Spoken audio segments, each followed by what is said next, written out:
पवित्र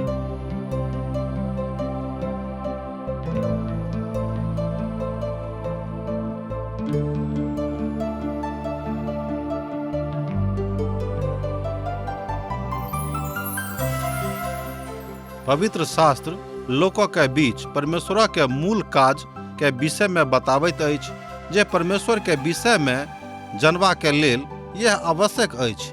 TWR India द्वारा प्रस्तुत अशक इजोतो के यह उद्देश्य थिको हैं अहाँ सब के परमेश्वर के मार्गों में आगा जाय में मदद सेहो करे, जीवनों के मार्गदर्शक करे।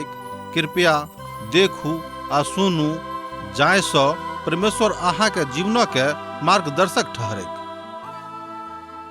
हमार मित्रवर, हमार भाई बहन, आशा के इजोत मैथिली कार्यक्रम में हम एक बेर और हृदय खोल कर अहाँ के धन्य धन्य कहै छी, कियाक तऽ अहाँ सब प्रभु से प्रेम करनाय आरंभ कऽ देलहुँ हैं। ई कतेक मनभावन बात अछि कि हमरा सब प्रभु के संगे लागल छी आ परमेश्वरक पोथी के अध्ययन कऽ रहल छी। हमरा लोकनि अखन रोमियो पोथी के अध्ययन में लागल छी आ तकर 10म अध्याय में। हमरा लोकनि आजुक दिन देखब कि अभिक उद्धार अर्थात आजुक उद्धार पद 13 में उद्धारक बड नीक आ प्रशस्त बाटक बतायल गेल अछि। जँ अहाँक लग पवित्र पोथी बाइबिल अछि तऽ बड़ बढ़िया, आ जँ नहि अछि तऽ कोनो बात नहि, चिंता नहि करू। हम अहाँक भाइ थिकौं हैं, हम अहाँक संगे छी। जे ज्ञान प्रभु हमरा देने छथि हम अहाँक लग पहुँचा रहल छी। जे केओ प्रभु के नाम लेता हा वो उद्धार पोता। बड सोझ बाटक एठाम साधु पौल बतेने छथि कि लोक अर्थात जे केओ उद्धार पाबै के इच्छा राखैत छथि हुनका उद्धार कोना भेटतनि। एकटा बड सरल बात बतायल गेल अछि। तैं हम आजुक दिन हम कहलहुँ हैं कि आजुक उद्धार जे केओ प्रभु के नाम लेता हा वो उद्धार पोता। एहि बातक एठाम हमरा लोकनि 13म पद में देखैत छी। ई साधु पौलक बड महत्वपूर्ण वक्तव्य अछि, जाहि वक्तव्य के ओ पूर्णा नामक पोथी में से नेने छथि। योएलक पोथी तकर 2 अध्याय आ तकर 32 पद में एहि बातक बतायल गेल अछि। जँ अहाँक लग पूर्णा नामक पोथी अछि तऽ तकरा अहूँ देख सकैत छी। योएलक पोथी तकर 2 अध्याय तकर 32 पद में एहि बातक ऊपर बखान मिलैत अछि। अपन एहि विश्वासक ऊपर साधु पौल जोर दऽ रहल छथि। उद्धार विश्वासक एकटा बड महत्वपूर्ण कड़ी थिक। तैं एहिठाम बतायल गेल अछि जे यहूदी रहैक वा सामान्य लोक सभक उद्धार भेटनाइ बड जरूरी अछि। एहि द्वारा पिता परमेश्वर अपन एकलौता पुत्र प्रभु यीशु मसीह के एहि संसार में पठौने रहथि। मुदा एना कहियो कि पिता परमेश्वर के प्रभु यीशु मसीह के संसार में पठाबऽ पड़लनि, किएक तऽ अपन सृष्टि से मनुष्य जाति से पिता परमेश्वर का बड लगाव रहन। अर्थात साफ शब्द में जो हमरा लोकनि एहि बातक सीखी तऽ एना कहब कि मनुष्य जाति से प्रभु परमेश्वरक बड प्रेम छनि। आब तऽ स्पष्ट भऽ गेल होइत। कनेक पद 12 के दिस जँ अहाँ देखबै तऽ अहाँ एहि बातक देख सकैत छी जतऽ एहि बातक स्पष्टीकरण होइत अछि। यहूदी आ यूनानी में कोनो भेद नहि, एहि दुआरे जे ओ सभक प्रभु थिकाहा आर ओ अपन सब नाम लेबऽ वाला के उदारता से आशीष दैत छथि। एहि बातक हमरा लोकनि 12 पद में देखैत छी एहि अध्याय के। यहूदी में आ यूनानी में कोनो फर्क नहीं, सब केओ प्रभुक लोक थिकाहा। एहिठाम साधु पौल एहि बातक स्पष्ट कऽ रहल छथि कि एहि संसारक जतेक लोक छथि, जते प्रजातिक लोक छथि, सबके बनौनिहार वह थिकाहा अर्थात प्रभु यीशु मसीह। तैं वो कहै छथिन कि वो उदारता से आशीष देबाक लेल तैयार छथि। अभी अहाँक ऊपर अछि कि अहाँ आशीष लेबाक लेल तैयार छी कि नहि। मुदा जे हुनका ऊपर विश्वास नहि कयलथि वो हुनक नाम किएक लेतीके, आर जेकर कथा के वो नहीं सुनलखिन तकरा ऊपर ओ कोना विश्वास करता है। एठाम साधु पौल प्रचारकक दिस इशारा करैत छथि कि जँ हाँ प्रभु यीशु मसीह के विषय में लोकक नहीं बतेबेक तऽ लोक कोनाक उद्धारक दिस अपन कदम लऽ जेता है, अपन डेग बढ़ोता है। हमर भाई बहन, अहाँ तहने डेग बढ़ा सकैत छी जहन पिता परमेश्वरक महिमा में अहाँ एहि बातक देखैत छी। जेना हमरा लोकनि देखलहुँ हैं कि परमेश्वर पिता अपन एकलौता पुत के एहिठाम पठा देलनि, जाहिसँ जे केओ हुनका ऊपर विश्वास करैक ओ नाश नहि होइक मुदा अनंत जीवन प्राप्त करैके। एहि बातक साधु पॉल एहिठाम अपन भाषामे बता रहल छथि कि ओ उदारतासँ आशीष देबाक लेल तैयार छथि। अब ई अहाँक ऊपर अछि कि अहाँ कतऽ ठाढ़ छी, प्रभुक लगमे छी वा आर कतहु दोसर ठाम। और ओ बिनु प्रचारकक कुनाक सुनताह, आ जँ प्रचारक भेजल नहि जेतैक तऽ ओ प्रचार किया करताह। जेनाकि धर्मक पोथीमे लिखल अछि, हुनक पाँव कतेक सुहावना थिक जे नीक बातक सुसमाचारक सुनाबैत छथि। एहिठाम साधु पॉल प्रचारकक पठेबाक लेल एहिठाम बता रहल छथि कि जँ केओ प्रचारक नहि पठौतैक तऽ कोनाक प्रचारक प्रचार करथिन आ लोक कोनाक उद्धारक विषयमे सुनतैक। एहिठाम साधु पॉल स्पष्ट कऽ रहल छथि कि कलीसियाक जतेक सदस्य छथि हुनक ई कर्तव्य छनि वा मुख्य कर्तव्यमे सँ एक कर्तव्य छनि कि ओ अपन कलीसियामे सँ प्रचारक तैयार करैक आ तकरा सुसमाचारक लेल संसारमे पठाबैक। एहि बातक एहिठाम 14 आ 15 पदमे साधु पॉल स्पष्ट कऽ रहल छथिन। एहिठाम पौलुसक वस्तु स्थिति बुझि कऽ हुनक बड़ाई करबाक हमर मोन करैत अछि, किएक तऽ साधु पॉल एहिठाम मनुष्य जातिके वस्तु स्थितिके बुझि गेल छथि आ बुझैत छथिन कि वास्तविक स्थिति इएह थिक, जँ केओ केकरो नहि पठौतैक तऽ लोक कोना कऽ प्रभु यीशु मसीहक विषयमे सुनतैक, अर्थात पठावल गेनाइ बड्ड जरूरी अछि। तैँ इएह कारण अछि एहि कड़ीमे हमरो लोकनि लागल छी जे हमरा सब अपन भाषामे सुसमाचारक सुनि रहल छी। साधु पौलके ई बात एहिठाम पूर्ण भऽ रहल अछि सेहो अहाँ बाजि सकैत छी। हमर भाई बहिन, जतेक लोक एहि संसारमे छथि वा पौलुसोके कालमे छलाह, ओ सब केओ एहि बातक लेल प्रयास कयलथि, मुदा ओहिमे सँ बहुत लोक सफल भेलाह आ बहुत लोक सफल नहि भेलाह। हमर भाई बहिन, सफल भेनाइ वा सफल नहि भेनाइ ई प्रभुक ऊपर निर्भर करैत अछि। जँ अहाँ कदम बढ़ा देने छी तकर मतलब यह भेलै कि अहाँ अपन काज कऽ देलहुँ हैं आ बाँकी के काज परमेश्वर करता है। एहि बातक दिस सेहो साधु पॉल एहिठाम गंभीर रूपे इशारा करैत अछि। सदुकी आ फरीसी प्रभुक बातक नहि मानैत रहथि, मुदा एना कहियो कि ओ तऽ प्रभुक बातक बिगाड़ि कऽ लोकके बताबैत रहथिन, अर्थात गलत रीतिसँ बताबैत रहथिन। आजुक दिनमे बहुत केओ एहन छथि कि परमेश्वरक वचनक गलत अर्थ बता कऽ बताबैत छथिन। ई बात उचित नहि लागैत अछि। एहिठाम डॉक्टर मैगी साहब कहैत छथि कि जे केओ परमेश्वरक वचनक अनुचित रीतिसँ बताबैत छथि ओ कठोर दंडक भागीदार भऽ जेताह। पौलुस एहिठाम बड्ड स्पष्ट भाषामे बता रहल छथिन कि जे केओ पठावल गेल छथि हुनक पुनीत कार्य इएह छनि कि ओ सुसमाचारक प्रचार करैक आ जेना प्रभुक वचनमे लिखल गेल अछि ओही तरह हुनका सुनाबैक, ओहिमे सँ अपना तरफसँ कुछ लगा कऽ वा भिड़ा कऽ नहि बताबैक। ई बात बहुत लोक करैत छथिन, मुदा ई उचित नहि लागैत अछि। हमर भाई बहिन, हर मनुष्य जातिके मोन आ हुनक समझ आ तकर स्थिति अपन अछि, तकरा दिससँ ओ करैत छथि। ई बात उचित नहि लागैत अछि। सुसमाचार कोना कऽ सुनाबियैक, एहि बातक एहिठाम बतावल गेल अछि। प्रेरितक शाब्दिक अर्थ इएह होइत अछि। साधु पॉल एहिठाम बड्ड गंभीरतासँ एहि बातक ऊपर जोर दऽ रहल छथि जे जँ अहाँ पाँव नीक बातक लेल बढ़ा चुकल छी तऽ तकरा पाछाँ खिंचबाक जरूरत नहि राखू, तकर जरूरत सेहो नहि अछि। एहि बातक कोना सुनावल जेतैक तकर ज्ञान आ तकर बुद्धि परमेश्वरसँ मांगू, जेना कि ओ मूसाके देने रहथि एही तरह ओ अहूँके देताह।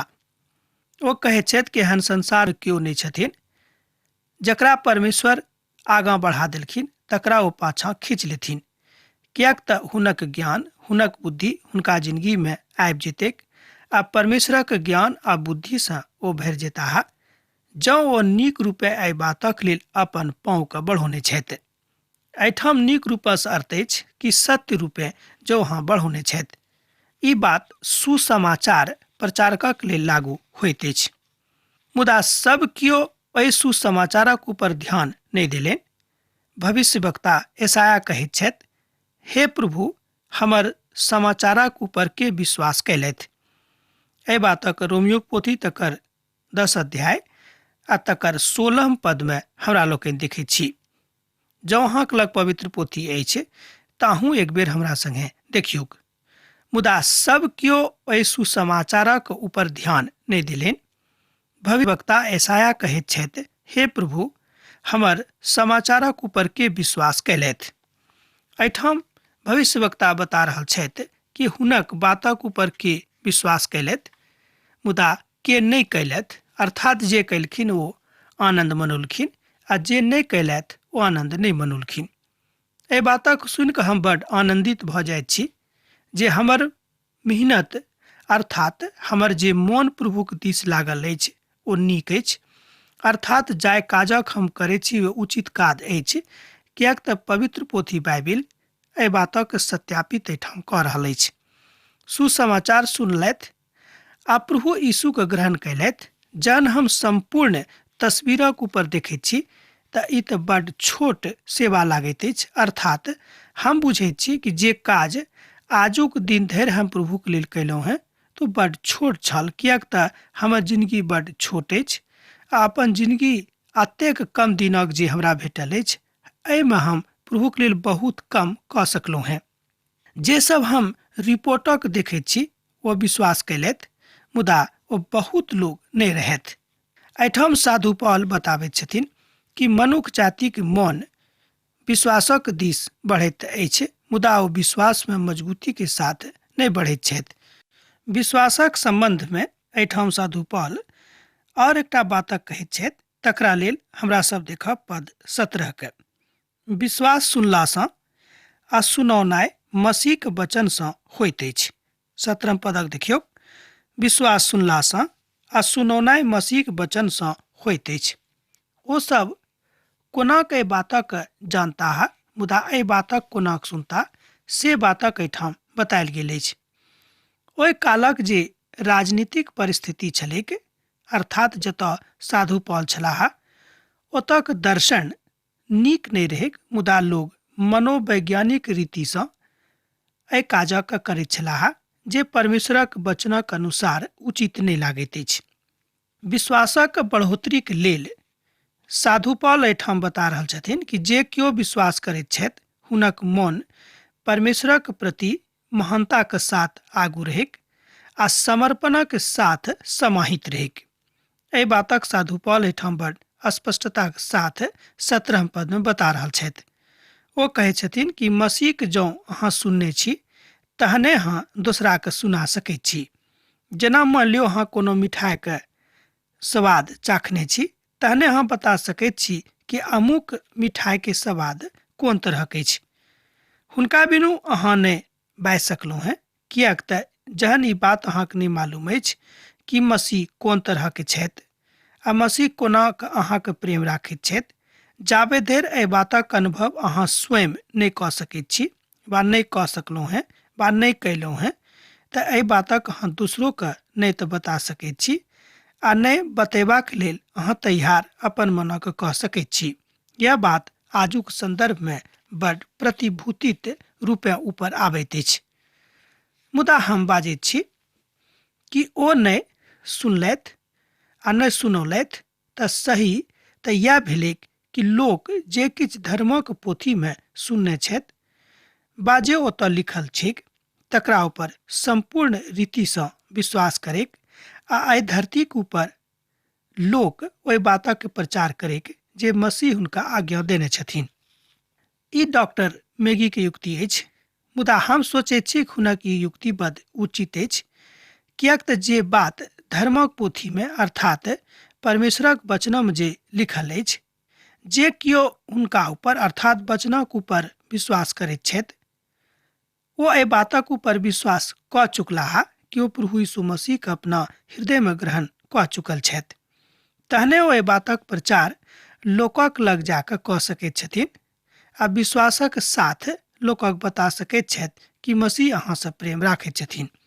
हमर भाई बहिन, जाबे धरि अहीं के हृदय में स्पष्टता के साथ मसीह के प्रेम नहीं बसल अछि तहाँ कोना के दूसरा के हृदय में एहि बातक बसा सकैत छी।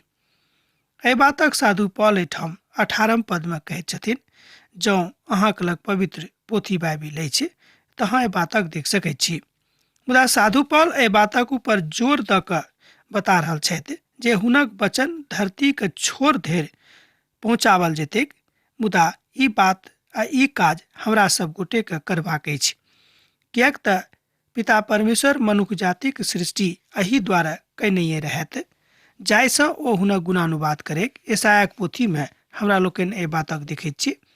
मुदा परमेश्वर एक उद्देश्य मनुष्य जाति के बनौने रहत, अर्थात एक उद्देश्यक प्राप्ति के लेल मनुष्य जाति का सृष्टि कयल गेलैक।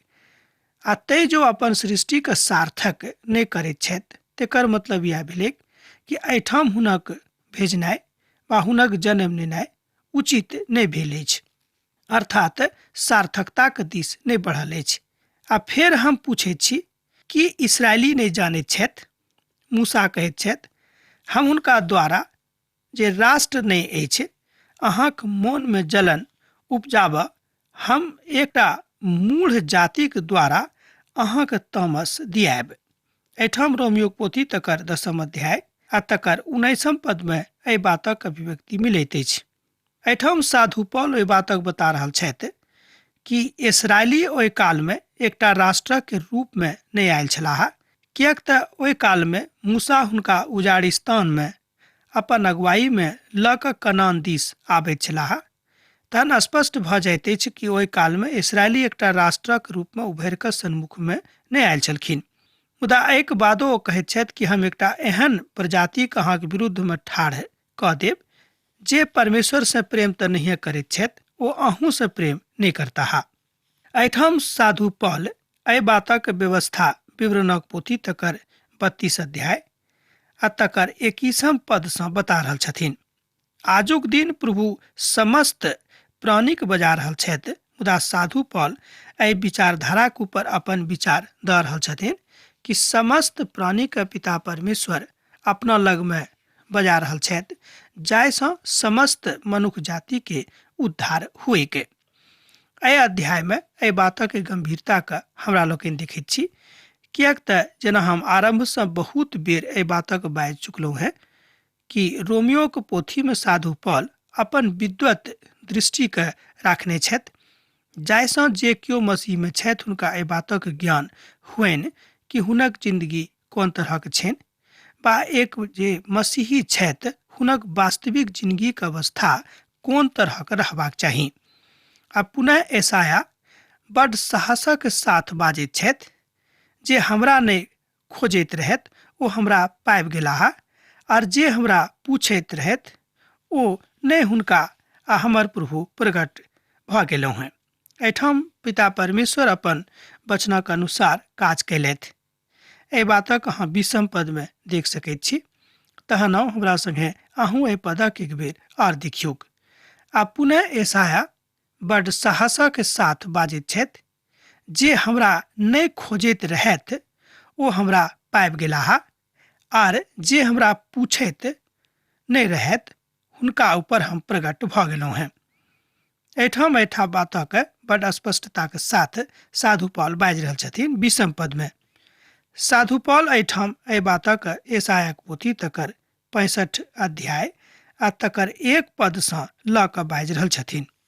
तहन अहाँ एहि बातक देख सकैत छी कि साधु पौल एहिठाम एहि बातक के सिद्ध करबा के कोशिश में छथि वा कोशिश कऽ रहल छथि कि पवित्र शास्त्र बाइबिल में जतेक बात पढ़ावल गेल छै बा जतेक बातक बतावल गेल छै ओ कोनो अन्हारक बात नहि, मुदा ओ इजोतक बात थिक, जतऽ प्रभु यीशु मसीह संपूर्ण मसीह के लेल, अर्थात जे केओ मसीह पर विश्वास करैत छथि संपूर्ण मसीही के लेल प्रभु यीशु मसीह एकटा सोता बनि कऽ सन्मुख में उभरि कऽ आबैत छथि।